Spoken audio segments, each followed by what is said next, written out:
How memory works.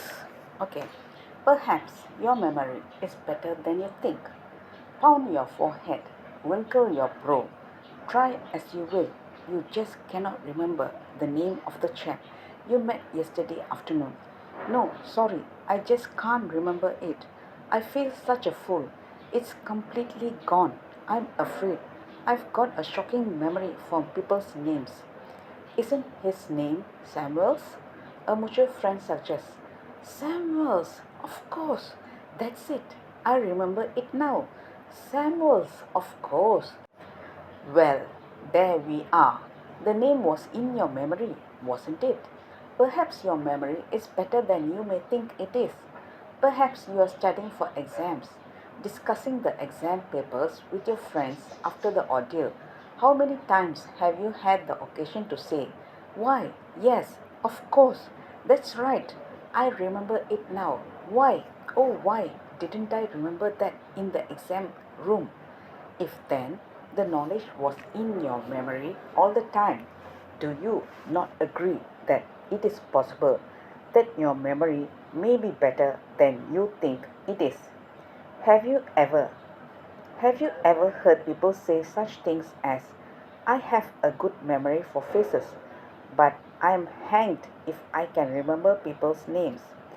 I'll spend an hour with a textbook of study and find the very next day that I have forgotten so much of what I read. Try as I may, I just cannot rely upon my memory when it comes to figures and numbers. I'll put something down in a safe place and 5 minutes later can't for the life of me find the confounded thing. I read a book and a week later or so find that I have forgotten most of what I read. I'll get a bright idea while under the shower or at some such inconvenient time when I can't reach for pencil and paper. And later, when I try to recall the bright idea, I find that it is completely gone, lost forever. I'll turn off the stove, lock the front door, and then, halfway down the street, stop in a panic. Did I turn off the stove? Did I lock the front door? Johnny will have to do something about his memory if he wants his school marks to improve. Have you ever said such things yourself?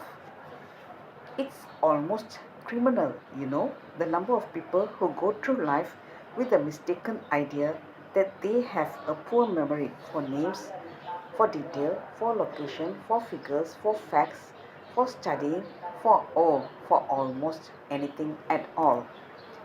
What do you know about your memory? Would it please you to be told that you actually possess memory ability far in excess of what you may imagine?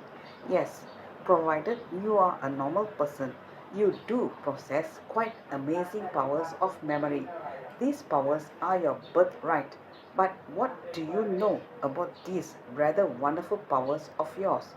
Consider, were you ever taught at school or anywhere else for that matter how to understand the actual functioning of these powers, how to harness them, how to put them to effective use? Were you Detective Judgeon Ruther Stone remembers the faces and names of wanted persons simply because he knows how to do so. He has been taught how to remember whatever he wants to, should, or must remember. 90% of the fear of exams. Do you not agree that haphazard, hit or miss use of one's power of memory is, well, to say the least, rather wasteful? Consider, for example, the tremendous amount of time that is wasted by school children and advanced studies students in trying to remember whatever they are learning. Learning as such should be an exciting adventure, a voyage of discovery. In fact, surely you will agree that, boiled down to its basic essential, the purpose of all learning is to remember. What, when all is said and done, are examinations? Are they not but tests to ascertain what has been remembered? Even those questions which require reasoning, thought, and imagination depend so very much upon the remembering or relevant material, facts, details, basic fundamentals, figures, principles, and ideas. Dead on target, wouldn't you agree? Was the learned gentleman who said 90% of the fear of exams is the fear of forgetting. Let's continue in the next chapters. Thank you. Bye bye.